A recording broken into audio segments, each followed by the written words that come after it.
Assalamualaikum warahmatullahi wabarakatuh. Waalaikumsalam warahmatullahi wabarakatuh. Bismillahirrahmanirrahim. Alhamdulillahi rabbil alamin. Wal 'aqibatu lil muttaqin. Wala 'udwana illa 'alal zalimin. والصلاة والسلام على أشرف الأنبياء والمرسلين سيدنا ومولانا محمد وعلى آله وأصحابه المجاهدين الطاهرين أما بعد. Saudara-saudara kaum muslimin rahimakumullah, setiap kita Muslim di dalam kehidupan ini selalu ingin dicintai oleh Allah Subhanahu wa Ta'ala, dan tidak seorang pun di antara kita yang hidup ingin dimurkai oleh Allah Subhanahu wa Ta'ala. Jangankan lagi dimurkai Allah, dimarahi tetangga saja kita kadang-kadang sudah merasa tidak enak. Padahal bagaimanapun, kalau sekadar dimarahi tetangga, kita masih bisa menghindar, pergi atau pindah ke tempat lain. Tahun depan kita kembali lagi, barangkali sudah bisa berdamai. Tapi jikalau Allah yang murka kepada kita, padahal alam ini adalah miliknya belaka, rasanya kemana lagi langit tempat kita bernaung, dan kemana lagi bumi tempat kita berpijak. Setiap orang ingin dicintai Allah, tapi tidak setiap orang mau melakukan perbuatan-perbuatan yang kalau dikerjakannya Allah akan cinta kepadanya.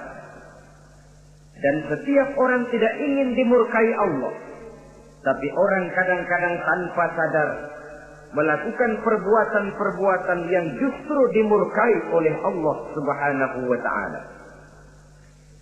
Pada pertemuan kali ini ingin saya sampaikan kepada hadirin satu hadis qudsi di mana Allah Subhanahu wa Ta'ala berfirman melalui lisan Nabi besar Muhammad sallallahu alaihi wasallam, "Uhibbu salasan wa hubbi li salatin ashad." Aku cinta, kata Allah, kepada 3 macam golongan manusia, tapi aku lebih cinta lagi kepada yang 3 macam lagi. Jadi ada yang sekedar dicintai Allah, ada yang lebih lagi dicintai oleh Allah Subhanahu wa Ta'ala. Siapa mereka? Mari kita ikuti satu persatu isi daripada hadis qudsi ini.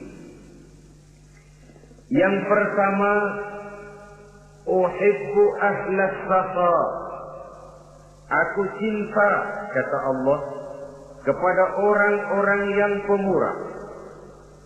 Aku cinta kepada orang-orang yang ringan tangan, mempunyai kepekaan sosial yang tinggi, gemar menolong orang yang memang memerlukan pertolongan. Aku cinta kepada orang-orang yang semacam itu. Saudara-saudara kaum muslimin rahimakumullah, di zaman sekarang ini, seiring dengan makin tajamnya persaingan hidup, makin tingginya tensi ekonomi, antara tenaga kerja yang masuk pasaran dengan lapangan kerja yang tersedia jauh dari memadai, gaya hidup orang semakin konsumtif, semakin individualis. Timbullah sikap hidup elu-elu, gua-gua. Kepekaan sosial mulai lentur dan luntur, tapi tidak terwujud di dalam kehidupan sehari-hari. Padahal agama mengajarkan Allah cinta kepada orang-orang yang bermurah tangan, gemar melakukan pertolongan, peka melihat penderitaan dan kesulitan orang lain. Adalah Allah melebihkan rezeki sebagian kita dari yang lain. Dimaksudkan untuk saling tolong menolong, bahu membahu dan bantu membantu. Sehingga dengan demikian, apa yang disabdakan Nabi dalam hadis, Ar-Rahimuna yarhamuhumur Rahman, irhamu ahlal ardi yarhamkum man fis sama. Orang-orang yang punya sifat belas kasih akan dikasihi oleh Allah Subhanahu wa ta'ala. Sayangi yang di permukaan bumi, nanti yang di langit akan sayang kepadamu. Akan turun rahmatnya kepada kita bersama. Alangkah nikmatnya kehidupan ini, jikalau yang berkuasa menyayangi yang lemah lalu melindunginya, jikalau yang alim menyayangi yang awam lalu membimbingnya, jikalau yang kaya menyayangi yang miskin lalu mengulurkan tangan memberikan bantuannya, akan terciptalah rahmat dalam kehidupan. Tapi jikalau sebaliknya, yang berkuasa malah menindas dan menekan yang lemah, yang alim malah membodoh-bodohi yang memang sudah bodoh, sementara yang kaya menyantap yang miskin, akan terjadilah bala dan bencana dalam kehidupan. Bukan lagi rahmat yang turun, melainkan azab akan menimpa kita secara keseluruhan. Begitulah, terdapat tirai halus yang memisahkan kita dari konsep ajaran agama kita yang luhur. Agama mengajarkan yadul ulya khairun min yadi sufla, bahwa tangan di atas lebih baik daripada tangan yang di bawah. Orang yang memberi lebih baik daripada orang yang menerima. Tapi yang kita praktekkan, kita selalu berada pada posisi tangan di bawah, menjadi umat yang manja, yang lemah, padahal bukan tidak punya potensi, tapi mungkin karena kita tidak pandai menginventarisir potensi. Kadang-kadang ada panitia pembangunan masjid, membangun masjid, meletakkan batu pertama sekaligus jadi batu terakhir. Setelah itu la yamutu wa la yahya, hidup tidak kelihatan geraknya, mati pun tidak ketahuan kuburannya. Masjid impoten, pesantren terbengkalai, majelis taklim terlunta-lunta, rumah sakit Islam tak kunjung selesai. Tidak adakah orang Islam yang kaya? Banyak. Tidak adakah orang Islam yang punya posisi kunci, posisi basah, posisi menentukan? Banyak. Secara jujur kita harus berkata, yang belum banyak ialah yang mau berbuat atas nama dan demi kepentingan agamanya. Kita juga bukan tidak punya potensi. Kita tidak pandai menginventarisir potensi untuk kepentingan dan kemaslahatan kita bersama. Saudara-saudara kaum muslimin rahimakumullah.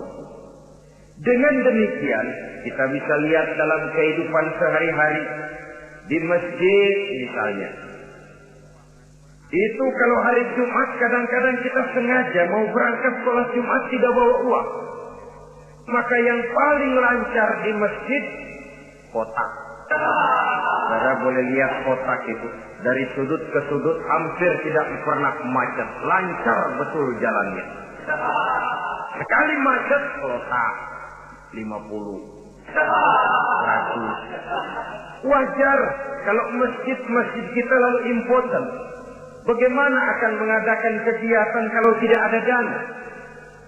Oleh karena itu pada kesempatan ini saya ingin mengerti, berbahagialah kita jikalau oleh Allah Subhanahu wa ta'ala diberikan kepercayaan berupa titipan, wa mal malu wal banuna illa wadai'.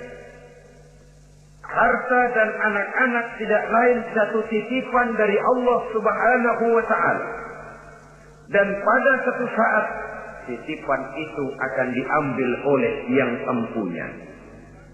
Allah cinta kepada orang-orang yang pemurah. Allah akan memberikan balasan yang berlipat ganda. Kalau saudara bersedekah kepada anak yatim, bukan si yatim itu yang akan membalasnya. Kalau saudara membantu pembangunan masjid, bukan panitia masjid yang akan memberikan ganjarannya. Kalau saudara membangun pondok pesantren, bukan kiai yang punya pesantren yang akan memberikan balasannya. Allah Subhanahu wa ta'ala melalui jalan yang tidak kita sangka-sangka, melalui jalan yang dalam istilah Quran disebut min haitsu la yahtasib, melalui jalan yang tidak pernah kita hitung, kita sangka sama sekali. Jalan gaib yang hanya Allah saja yang maha tahu. Sebaliknya, wa hubbi lil faqir as-sakhi asad, kata Allah. Aku cinta kepada orang-orang yang pemurah, tapi aku lebih cinta lagi kepada orang-orang miskin yang pemurah. Orang kaya pemurah, Allah cinta. Orang miskin pemurah, Allah lebih cinta. Kenapa? Kalau orang kaya sedekah 5.000 rupiah misalnya, orang miskin pun sedekah 5.000 rupiah, sama jumlahnya, sama ikhlasnya, sama halalnya, tapi besarnya pahala lebih besar sedekah si miskin yang 5.000 rupiah itu ketimbang si kaya yang juga 5.000 rupiah. Kenapa maka demikian?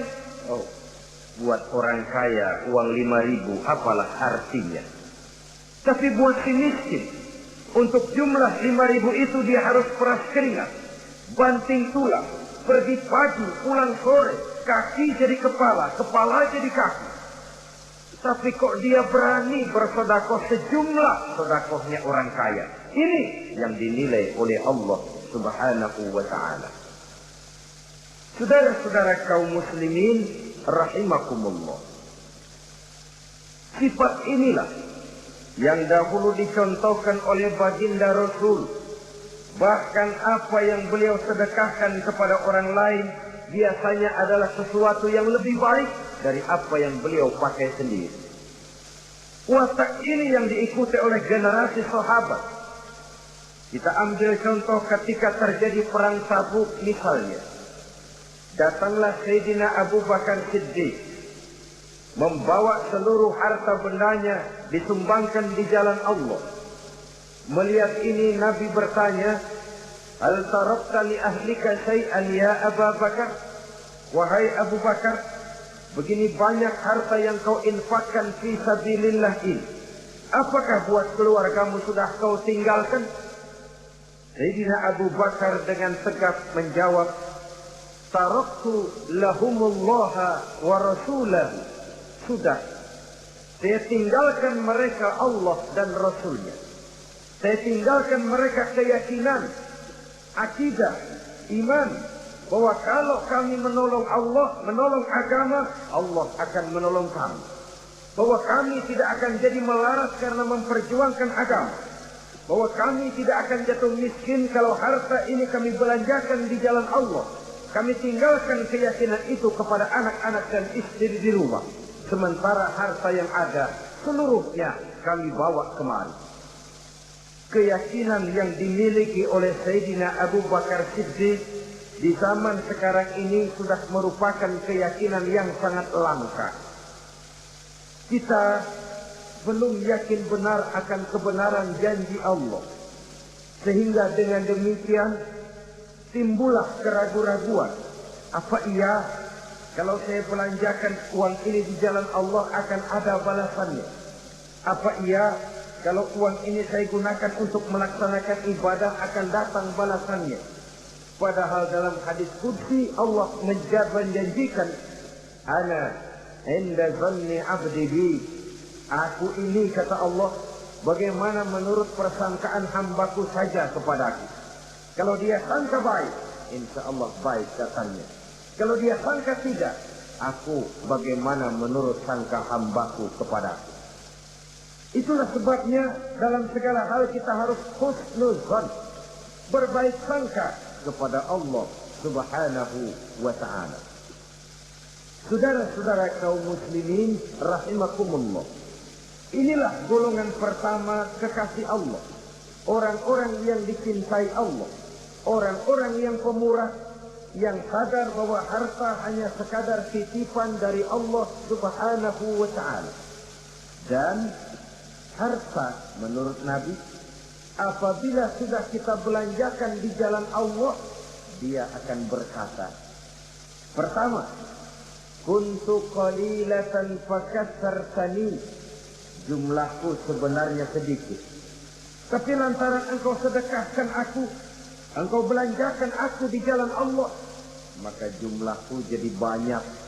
Kau sedekah 1000, dibalas 7000, dikali 10, dikali 100, masih ditambah wallahu yudha'ifu liman yasha.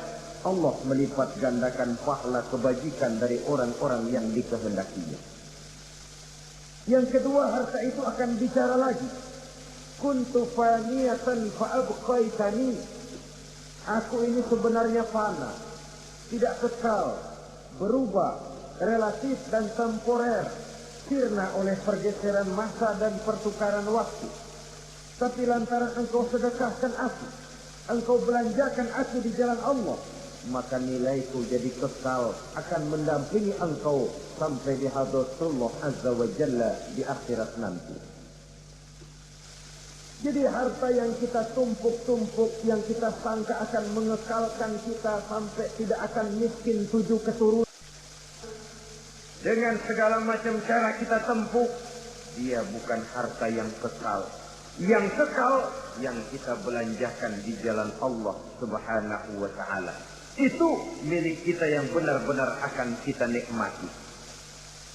Yang ketiga, harta itu akan berkata lagi, kunta harisi fal ana sirtu harisaka. Dahulu kamulah yang menjaga saya, tapi sekarang setelah saya sedekahkan, setelah engkau sedekahkan aku, setelah engkau belanjakan aku di jalan Allah, bukan engkau lagi yang jaga aku, kata si harta, akulah yang akan menjagamu. Di dunia orang yang rajin sedekah, sedekahnya itu menolak bala, terhindar dari segala bencana dan musibah. Sementara di akhirat, sedekahnya itu akan menjadi dinding yang menjaga dia dari jilatan api neraka. Demikian harta yang sudah kita infakkan, kita belanjakan, kita sedekahkan di jalan Allah itu akan menjadi pejangga kita. Sehingga Nabi menyatakan, inna sadaqatal mar'il muslim tazidu fil umri wa tadfa'u mitatas su'i. Sesungguhnya sedekahnya seorang mukmin dapat menambah umur panjang dan menyelamatkan seseorang dari mati secara su'ul khatimah. Marilah kita melihat bahwa agama ini memerlukan kita, bahwa umat ini mengharapkan pengorbanan kita. Dengan segala kemampuan yang ada pada diri kita, mari kita menyadari bahwa harta kita yang benar-benar milik kita, sesungguhnya yang sudah kita belanjakan di jalan Allah Subhanahu wa ta'ala.